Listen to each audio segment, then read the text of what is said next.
Hi, everyone, and welcome back to the podcast. Well, I almost didn't do this episode today because I thought I want to do some more research and I want to get some notes together. And then I thought, you know what, it's Labor Day and I have a busy week ahead starting tomorrow. And so I'm just going to go ahead and do this. I'm going to go ahead and share some thoughts. So, the interview that Roseanne Barr recently did with Monique, the comedian, came across my YouTube feed sort of randomly, and I hadn't seen it, and I was at the gym on the treadmill, and I thought, oh, let me give this a look. This looks interesting. I don't really know a whole lot about Monique. I think she was coming really into her fame when I was in a time of life when I was in school, I think it was graduate school, maybe undergrad, and really not watching a lot of TV.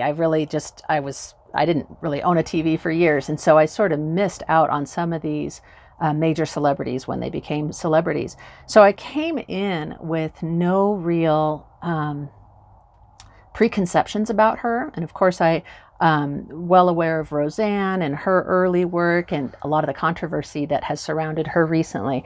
So she's an interesting person to see interview other celebrities, in my opinion. So I saw this, I thought, okay, let's watch it. And it was very interesting. And I'm actually not quite finished with the interview, but one thing that I heard Monique say that I thought was compelling, especially compelling, was that I'm taking this to mean that it was after she had become very famous and met her, who is now her current husband.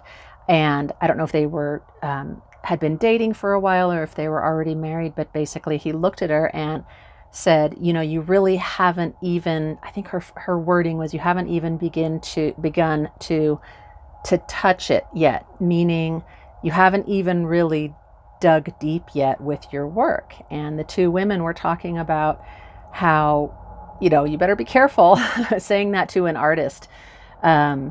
Especially an artist who has achieved fame and fortune, objectively speaking. And apparently this made such an impression on Monique, and she asked him kind of what he meant. And he said, again, I'm paraphrasing here, I'm not directly quoting her, but it was right along the lines of, people don't really know who you are. And so apparently that was sort of a catalyst for her moving on with the next stage of her career. And apparently she had a very, very sort of some dark days in her career. Again, I was going to really look into this, research this, but I'm just sort of taking it at face value because this episode isn't actually about this interview, but it's about how this interview acted as a catalyst for me. How she took that into the next phase of her career and I guess went out there as a comedian and really opened up and shared who she was as a person and really realized that she had no reason to not do that. She didn't have anything to prove. She had already made it to the top, and she could sort of move into this new phase. So that was really impressive to me. And to hear a celebrity open up about that, because I think there's often this bubble of mystique keeps any celebrity, sort of well insulated from reality and from the public kind of knowing about their reality. So I'm impressed when people do that. It also struck me particularly because just not very long ago, maybe a week or so ago, sort of out of the blue, and I wasn't in any kind of existential crisis about my work. I mean, I'm always questioning my writing, where I want to go with it, and those kind of things. I think creative people do. I think writers definitely do. But sort of out of the blue, my sweetheart, who also gave me these flowers for the first day of school, which I just love them, love these colors, said to me, your best work is ahead of you. And I was sort of taken aback, like, what is that? What do you mean? And it wasn't in a way of, the work you've put out there, the books you've written aren't good, but just, your best work is ahead of you. And it really struck me, and it made me realize that I think so many of us have this idea of, when I get to this certain level, when I get that first book published, for instance, let's talk about writers, then I'll know I've made it and then everything will be fine. I absolutely labored under this delusion as a younger writer. And as a debut author, I remember thinking, yes, this is it, the dream, I've made it. And it was great, don't get me wrong, but I then realized there's the whole sophomore curse, it's sometimes called, where then you have to write the next thing. You don't have to, but the advice is typically for new authors, what do I do now? I have this book out there, and there's usually such a push, there's such a lead up. It really is like having a baby in many ways, because there is so much lead up. There are schedules, there are sort of appointments, and then the big event is the birth of this baby. And much like I think there can often be a sort of postpartum blues period for new moms, the same can be true of authors. Once that book baby is out in the world, it's wonderful, it's exciting, yay, you get to splash the news all over, and it's great. But then after a few days, a few weeks, a few months, maybe a year, the hubbub has died down because other new releases have been made their way into the world at that point. And so there can really be this sense of, ooh, what now? And I do think savvy writers anticipate this, or they listen to their agents, their editors, their beta readers, their friends, their family, and they're actively working on the next project, which can be hard to do, by the way, when you are working to get a book into the world, because there's so much that needs to happen, and that just is reality. But I think working on the next thing is important. So then comes that whole mindset of, will this next thing, again, if you're a visual artist, will this next exhibition of my work? If you're a dancer, will this next performance? If you're a writer, will this next book be received well, or is it going to fall flat? Now, for writers, there's an interesting conundrum that happens here, and it is that if your second book doesn't do well after a first release, especially if you had success with your first release and it was well reviewed, it was well received, it made your publisher money, it can be really a challenge to write a second book, A, that does that, and B, if it doesn't do that, that can be kind of scary waters. And publishers, the wisdom has always said, might be less inclined to take a chance on you again. So the stakes are high when it comes to that second book. And I do think that is often the point where writers choke a little bit, for lack of a better word. The stress can get to them, and the pressure can get to them, and they might start writing things just thinking, I just want to write something that's going to sell. So rather than it being writing for themselves and the story that needs to be told, there is this external pressure to write this thing to get it out in the world. And typically, I don't see that as a great recipe for a book that's going to have longevity, and it's going to be something that is super well received, that sells really well. And I'm obviously generalizing here. And there are some writers who can keep a really cool head after that initial release. Maybe they have a particularly strong support system, for example, in their agent, in their editorial team that worked on the first book. And maybe they can keep a really cool head, and then that second book is as good, if not better. But we see this, right? We see this in movies. The first movie will be great, and then another one comes out hoping to follow that success, and it often falls flat. It just happens. It happens with musicians, right? Their first album is this huge commercial success. Everybody loves it. Everybody's going to their shows and downloading their songs. Next thing you know, everyone's anticipating their next album or their next single. It comes out and it's just not as good.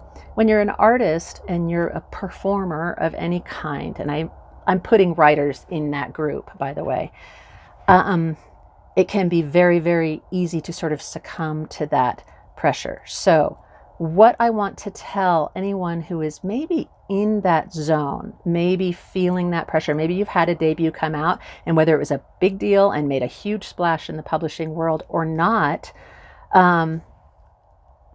I want to tell you that you can shift your mindset into this mindset that Monique was talking about, and that my sweetheart reminded me, and that is, your best work may well be in front of you.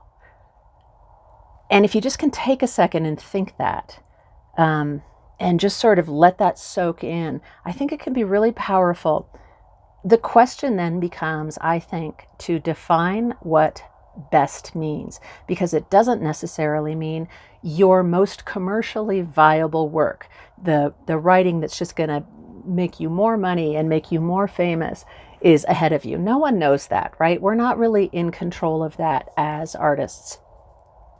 But what we are in control of, and I sort of preach this on this channel, is staying close to whatever it is that makes us want to write, that made us fall in love with writing in the first place, for example. And I think when we do that, we see the sort of results over time that we see in, let's take musicians who have this huge breakout hit. And maybe it's an entire album, maybe it's a single song, but it makes a real impression. It puts that musician on the map or that band on the map. They're a huge commercial success, and then maybe their next album is not so good. Nobody really buys it because it just doesn't, the bloom is off the rose, so to speak, even though these aren't roses. It's sort of an apt analogy. But for fans who listen to some of those bands over the years and follow them, and a good artist to bring up in this case is Jimmy Buffett, right? He had early success, and then he just sort of had success throughout his career. But if you listen to his latest music, that really was sort of past his hubbub days when everyone was singing, the Margaritaville, and just all of his great hits. If you listen to his more current work, it tends to be more introspective and deeper, more layered. And obviously, R.I.P. Jimmy, he's an easy one to bring up since we just heard of his passing a couple days ago. But I'm sure you can probably think of those bands or those solo artists who just, for those who continued to listen to them, despite the lack of hype, they just got better and better, and their sound evolved, their lyrics maybe evolved, their message evolved, the way they delivered that message in their songs evolved. And I think also we all know visual artists. You can think of some of the Impressionists. You can go back farther than that, but if you think of some of the Impressionists who started out and got famous painting very precise paintings, very well, almost realistic work, and then later on, as they got older and they evolved as humans, the work became a little more diffuse, a little more layered, more nuanced. And it almost sometimes, when you look at artists who say have since passed, but they had career that spanned decades, you can look at their early work and you can look at their later work, and it sometimes seems like this isn't even the same artist. There's no way the same artist could have done that. I know in some cases artists would lose their vision to an extent, and that would affect their work. But a whole new element, a whole new dimension would then enter their work because they were by necessity less focused on precision and getting it right and more focused on the expressive aspects. Writers, same thing. I can think of a number of writers off the top of my head who had maybe splashy early success, but then their later work, same thing. It became richer somehow. It became more nuanced. And I'm guessing you can think of those artists and writers and musicians as well. So I think when we can reframe this idea of the next one has to be better, the next one has to sell more, the next one has to make my name bigger, that's I think a potentially very, very damaging mindset for a writer.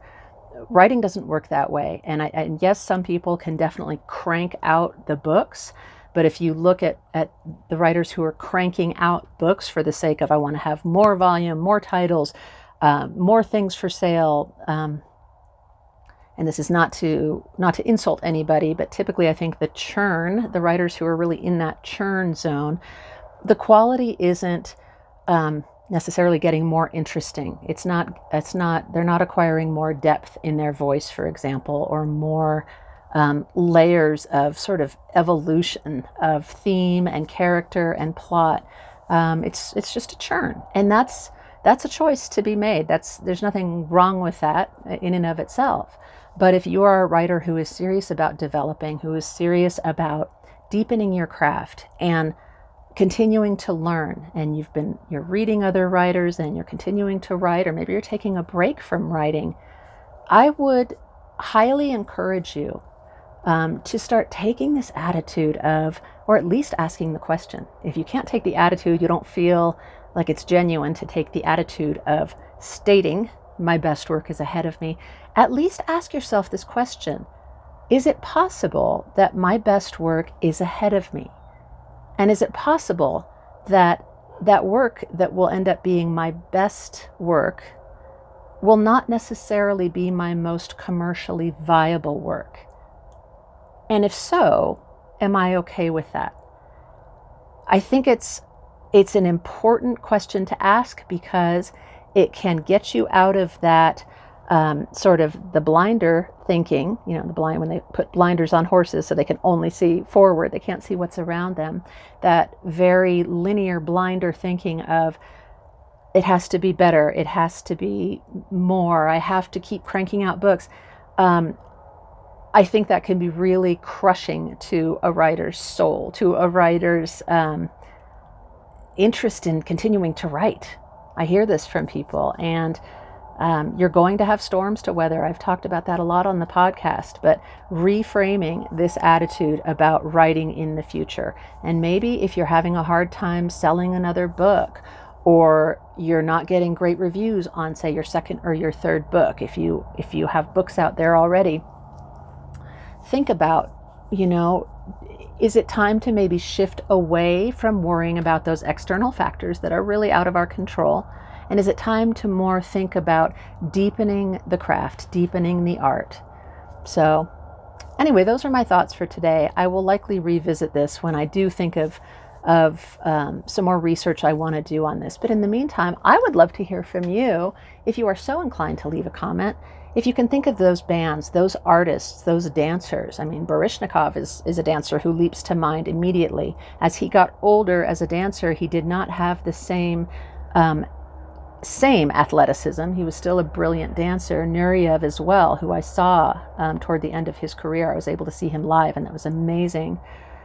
They didn't necessarily have the same physical abilities as when they were in their teens and 20s and really first popping onto the world stage, but their dancing was infused with a depth and dimensions of expression that only come with age. They come with being there, doing that, staying the course, sticking with it, going through the hard times and going through the good times.